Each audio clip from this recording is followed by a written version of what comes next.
Chapter 3. When I wake up inside the habitat, there are 5 faces leaning over me. They are smiling. And then, when I cough, they begin to clap. I do not understand why I'm not dead. It's a miracle, my mother says, pressing her hand on my forehead. It's finally happened, my father says. A child has adapted to Mars. Our founder's work on breeding is paying off.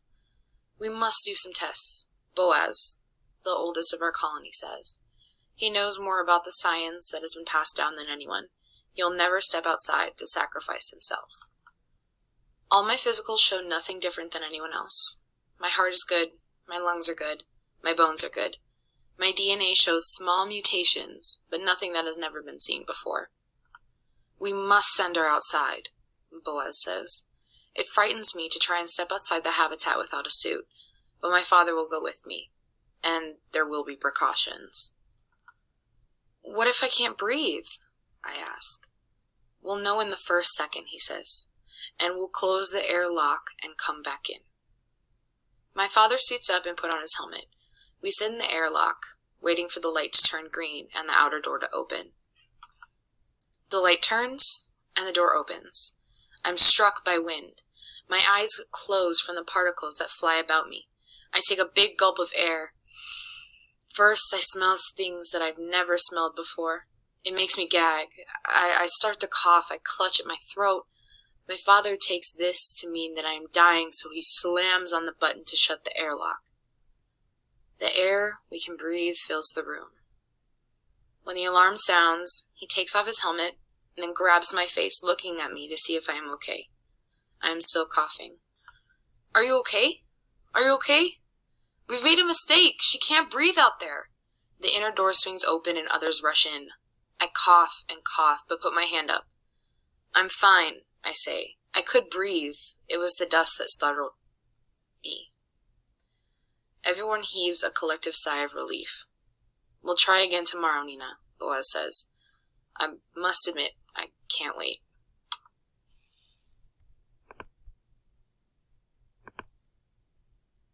Chapter 4. The next day, everyone gathers at the airlock to watch me go outside. I have covered my face with a cloth and my eyes with goggles. The light turns green, and I go outside. I breathe in, I breathe out. There is no problem. The air is sweet. My lungs fill in a way that they have never been filled before. I feel clear-headed, as though my body is getting something essential into it, something that has been missing from the habitat. I turn back to my father, who is standing by the door, and give him the thumbs up. I begin to walk.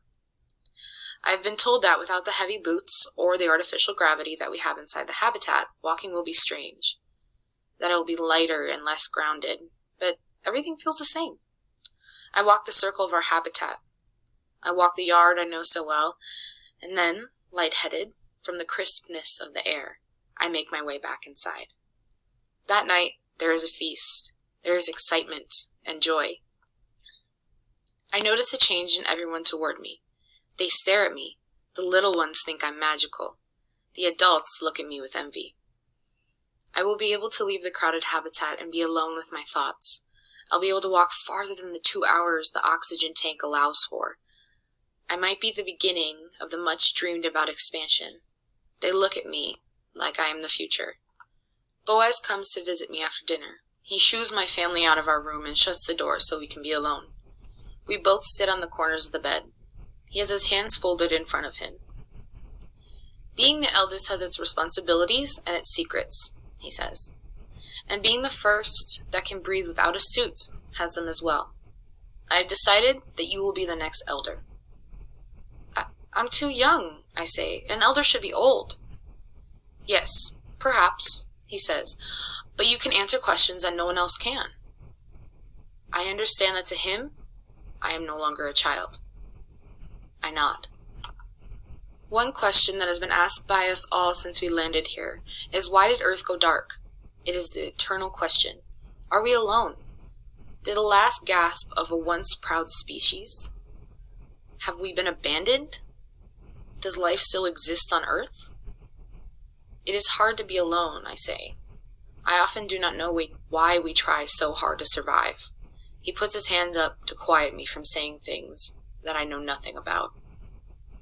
I have always had a question, and now it looks as though you will be able to answer it, Boaz says. Why did our founders lie about the amount of oxygen that a tank can hold? Why did they not want us to walk farther than 2 hours from here? The tanks can hold more air? I'm stunned. Yes, he says. That is one of the secrets that I keep. I shudder at the thought of what other things he might be holding back from us all. I am suddenly uncomfortable with the idea of becoming an elder. I can't answer that question, Boaz. But you can breathe outside without a suit. You can walk for more than 2 hours. I nod. I knew that I was free now, but in this moment it strikes me how free I am. The whole planet is mine to explore. Perhaps there are satellites that fell elsewhere. Perhaps the supply ships crashed on another part of the planet. I want you to go out and walk south for half of the day, and then I want you to return and tell me what you find. I will find nothing, I say. Most likely, Boaz says.